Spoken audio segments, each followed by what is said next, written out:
جی ہم اسپین میں ہیں. اسپین کو تاریخ و موسیٰ کا دیش بھی کہا جاتا ہے. اسپین کے شہر بارسلونا میں ہے. یہاں پر مسلمانوں کی کیا ہسٹری ہے اس پر آج مفتی احمد عفنان صاحب روشنی ڈالیں گے.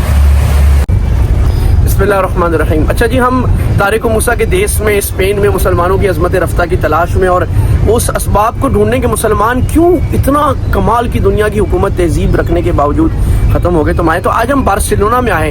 بارسلونا اور یہ جو نارتھ کے شہر ہیں اسپین کے، ان کو یہ سمجھا تھا مسلمان یہاں نہیں آئے، لیکن پوری طرح بات صحیح نہیں ہے.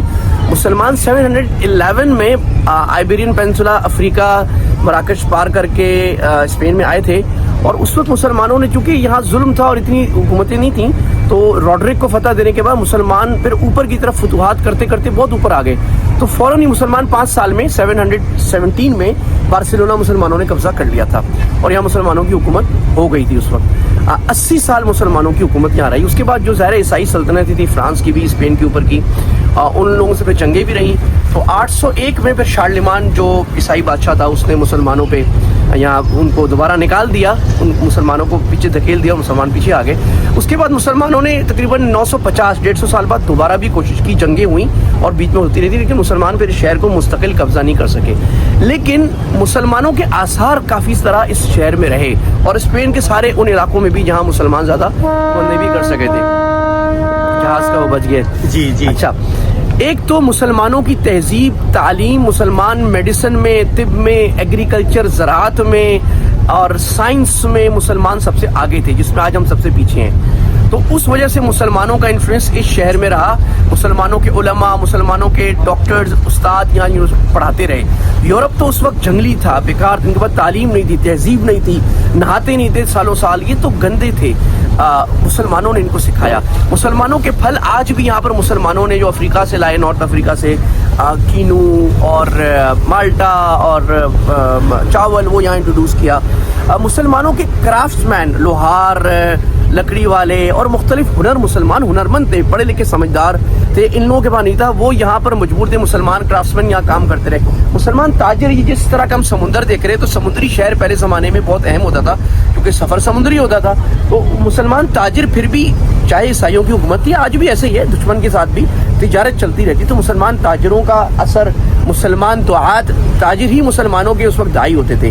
یعنی داعی وہ ہوتا تھا جو کام بھی کرتا تھا، صرف دعوت نہیں دیتا تھا. تو ان کا اثر یہاں پر رہا. اسی طرح بہت سارے نام آج بھی بارسلونا میں اور اسپین کے نیچے زیادہ ایسے ہیں جو عربی نام تھے، بعد میں وہ تبدیل ہو گئے، جس کو ٹوپیفون کہتے ہیں.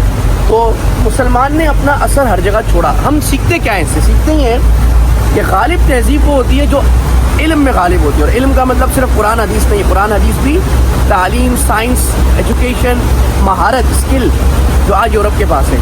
دوسری بات یہ ہے کہ جب مسلمان عیاشی میں لگے تو ہم یہاں سے نکل گئے، اور ہم دعا کریں کہ ہم اس سبق کو لے کر اپنے ملکوں میں دوبارہ وہ عظمت رفتہ نافذ کریں. السلام علیکم. بہت شکریہ مفتی صاحب. بسم اللہ. اچھا جی، یہ ہم بارسلونا کے ساحل سے گزرے ہیں، اور یہاں کی جو سب سے بڑا لینڈ مارک ہے، وہاں کا صاحب وہ دکھائیں، وہ اوپر قلعہ اور چرچ ہے. اچھا، یہ پہاڑوں پہ ہم دیکھیں گے دنیا کے جو پرانے شہر ہیں، چاہے مسلمانوں کے چاہے دوسری قوموں کے، وہ پہاڑ پر ایک قلعہ ہوتا ہے بہت بڑا، ایک کسی خاص لوکیشن پہ. اس کی وجہ یہ ہے کہ پہلے زمانے میں ڈیفینس اس طرح ہوتا تھا کہ ہر شہر کی نا ایک دیوار ہوتی تھی، اور رات کو وہ بند ہو جاتی تھی، لوگ اندر آ جاتے تھے. وہاں 1 سال تک کا ان کے پاس سامان ہوتا تھا، اگر کوئی محاصرہ کر لے وہ رہ سکتے تھے. لیکن وہ ظاہر اتنی بڑے علاقے کو آپ اتنی زبردست ڈیفینس نہیں کرتے. اگر دشمن حملہ کرتا تھا اور وہ بریچ ہو جاتی تھی، یعنی شہر کی دیوار انہوں نے توڑ دی اور اندر گھس رہا ہے دشمن، تو سارے لوگ نا ایسے بڑے قلعے میں جمع ہو جاتے تھے. وہ قلعہ ایسا ہوتا تھا کہ گھسڑ گھن کر کے شہر کے اکثر لوگ اس میں آ سکتے تھے. اور وہ قلعہ پھر ایک تو بڑی لوکیشن پہ ہوتا تھا، اس کو سر کرنا اور مشکل ہوتا تھا، اور دوسرا اس کا ڈیفینس اور اس پر وہ برج بنے وہ بہت سخت ہوتا تھا. تو پھر وہ ایسا ہو جاتا تھا کہ چلو شہر میں دشمن داخل ہو گیا، لیکن قلعہ فتح نہیں کر سکتا تھا، اور قلعے والے ان کو مار کے بھگا دیتے تھے. تو یہ وجہ ہوتی تھی اوپر اس طرح اسٹریٹجک قلعے کے، اور اسی میں پھر بڑا چرچ وغیرہ وہ انہوں نے ہر ایک اب ہم مسجد بناتے تھے. تو یہ بنا ہوا یہ اس لیے بنے ہوتے ہیں یہ جگہ جگہ. ہاں. اب یہ